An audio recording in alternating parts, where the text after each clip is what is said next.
Wurdest du schon möglicherweise als gefühlskalt oder gefühlsblind bezeichnet? Oder hast du vielleicht Personen in deinem Umfeld, die du genauso beschreiben würdest? Womöglich handelt es dann um Alexithymie, um ein Phänomen, welches unter alle Deutschen bei 13% vorkommt. Ich bin Gabriela, ich leite mein eigenes Institut für Resilienz, Trauma und Körperpsychotherapie und jetzt freue ich mich auf dich.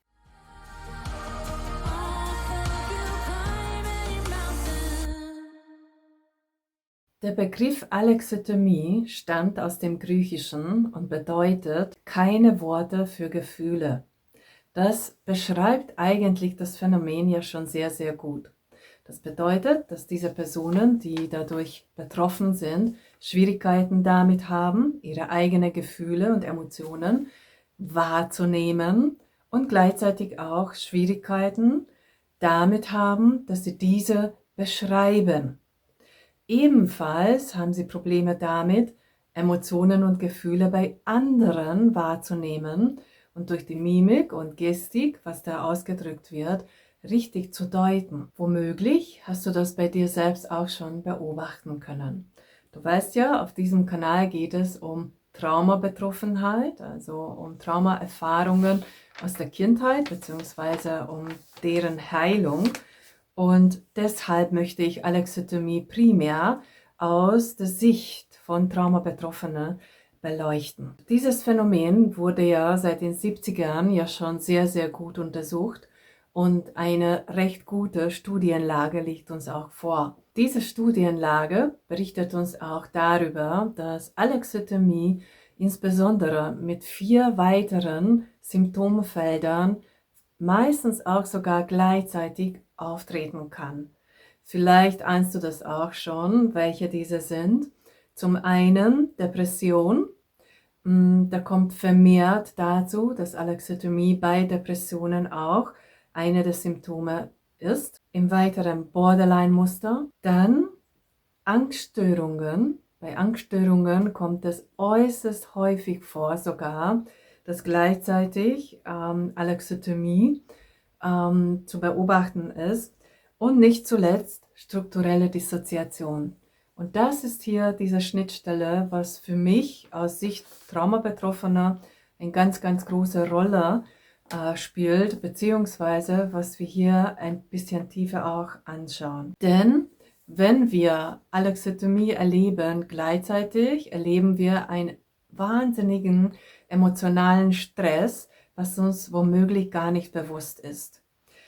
Du kannst es dir so vorstellen, ein Beispiel für dich. Jemand aus deinem Umfeld hat zum Beispiel ein Interviewgespräch, also ein Vorstellungsgespräch, und nach diesem Gespräch fragst du, ja, wie war das Gespräch?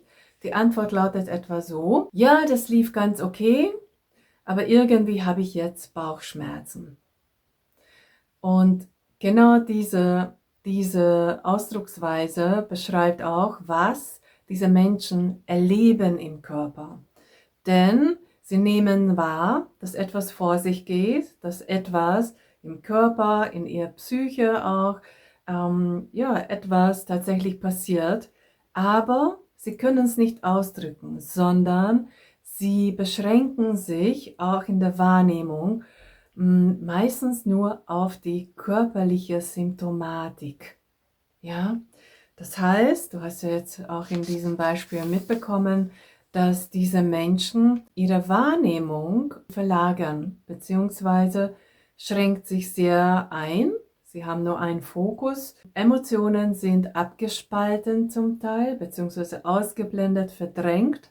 Und was sie von sich auch insgesamt wahrnehmen, ist eigentlich nur das Ergebnis des Erlebten im Inneren, und zwar die Symptome des Körpers.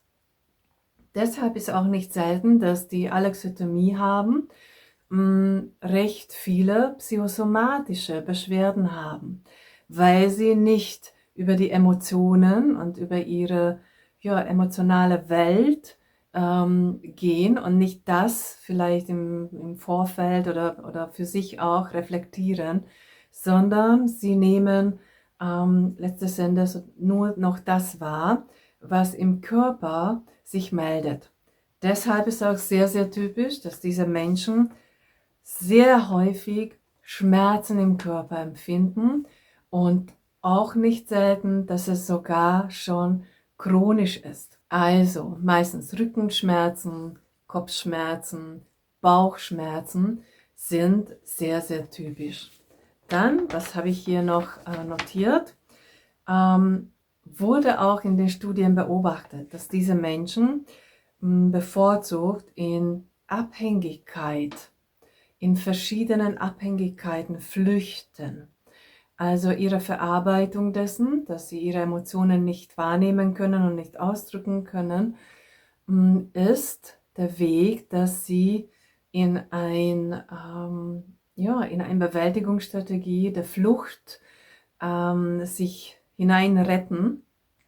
Und das sind meistens Co-Abhängigkeiten in Partnerschaften, dann auch wieder Borderline-Muster, dann verschiedenste Art von Essstörungen und auch Drogenabhängigkeit. Im Weiteren, was ist noch so typisch für diesen Menschen? Aus diesem Mangel heraus, dass sie ihre Emotionen und Gefühle nicht richtig wahrnehmen, einordnen und ausdrücken können, versuchen sie aus der Not heraus, diese Emotionen von anderen zu kopieren. Das bedeutet nicht nur, dass sie nachahmen, also in der Körpersprache, in Gestik, Mimik, sondern dass sie versuchen, durch dieses Nachahmen in sich vielleicht spürbar zu machen. Inwieweit das für dich auch funktioniert oder nicht, das kannst du für dich vielleicht reflektieren, wenn du magst. Aber da ist natürlich eine ganz große Gefahr, wenn ich das nur im Sinne Nachahmen mache. Denn sobald ich zum Beispiel Nachkommen habe, also Kinder, sie spüren es natürlich, dass dort in der emotionalen Welt Mängel gibt. Sie spüren, dass die emotionalen Muster, die auch die Eltern, also beide Elternteile, natürlich die Mutter immer vorrangig, aber was sie vermitteln, ist nicht ausreichend erfüllend für die eigenen Bedürfnisse. Die Studien sagen auch aus, dass eine 100%ige Alexithymie, also sprich, dass man gar keine Gefühle und Emotionen nicht wahrnehmen und ausdrücken kann, noch nie beobachtet wurde. Und dir fällt sicherlich auf, beziehungsweise wird auch oft diskutiert, ist denn diese Alexithymie nur für Autistische mit Asperger-Syndrom und für Menschen, die neurodivergent sind, typisch, oder auch andere sind davon betroffen. Und aus meiner Sicht Beobachtung, beziehungsweise sagt auch ICD-11, dass entscheidend wichtig ist, eine Differentialdiagnostik durchzuführen, da eben dieses Phänomen bei verschiedenen Erkrankungen und Symptomfeldern zu beobachten ist, aber auf jeden Fall auch mit Traumafolgestörungen in Zusammenhang steht. Ich denke, dass du, wenn du insbesondere Entwicklungstrauma oder Komplextrauma erlebt hast, du selbst auch beobachtet hast, wenn auch nicht für immer, aber für bestimmte Phasen in deinem Leben du mit Affektregulation eine ganz große Schwierigkeit hattest und deine Emotionen zu empfinden, auszudrücken, eine große Problematik dargestellt hat. Vielleicht hat es sogar Auswirkungen auf deine Beziehungen, dass du dort auch wenig an Gefühlen ausdrücken kannst und auch in Gesellschaft, dass du dich immer gehemmt fühlst und du vielleicht empfindest, du wärst falsch am Platz. Die strukturelle Dissoziation ist eine leider der Traumafolgestörungen, insbesondere von Kindheitstraumata, und ist auch nicht nur beobachtet worden, sondern sogar niedergeschrieben in ICD-11, dass Studien und Beobachtungen zufolge lässt sich auch sogar feststellen und aussagen, dass je mehr bzw. je höher der Grad der Fragmentierung immer noch in dir ist, also sprich, wo du Trauma-Gedächtnisinhalte wirklich irgendwie noch abgekapselt, ja, abgespeichert hast und diese noch nicht wieder in die Gegenwart, in deine Persönlichkeit, in das Erleben integriert ist, umso höher auch der Grad von Erleben einer Alexithymie. Also wo du mit deinen Gefühlen, Emotionen nicht richtig verbunden bist und diese mangelnde Verbundenheit in dir lässt natürlich vielmehr eine Leere oder Kälte oder Blindheit gegenüber Emotionen und Gefühle. Ich bin ganz gespannt, was du über deine eigenen Erfahrungen hier vielleicht berichtest, ob du dich hier dabei wiedererkannt hast.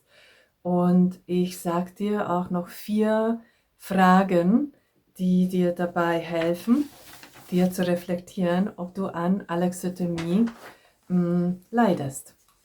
Und zwar eine reflektierende Frage: Gelingt es dir im Alltag, deine Gefühle zu beschreiben? Wie gelingt es dir, das Beschreiben von Gefühlen in Krisen?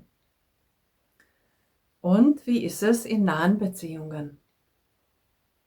Eine zweite reflektierende Frage: Fällt es dir manchmal schwer, die Gefühle anderer Menschen vorzustellen und einzuordnen, wenn sie traurig, verletzt oder aufgebracht sind? Dritter Fragekomplex: Kommt es manchmal vor, dass du dich selbst verletzt und dass es dir dann schwerfällt, die Reaktion der Menschen, ob das Angehörige sind, Pflegepersonal in einer Klinik oder sonstige Personen, zu verstehen? Und die vierte Frage: Kommt es manchmal vor, dass Menschen sich über dich ärgern oder vor dir Angst haben und du verstehst es nicht, weshalb? Ich bin mir sicher, dass diese 4 Fragenkomplexe dir dabei nochmals auch helfen, ja, das zu reflektieren. Ja, bin ich denn wirklich eindeutig von diesem Phänomen betroffen oder nicht? Ich wünsche dir sondern für die nächste Zeit und jetzt für diese Jahreszeit alles Liebe, viele neue Erkundungserfahrungen in der Natur und alles Liebe, Gabriela.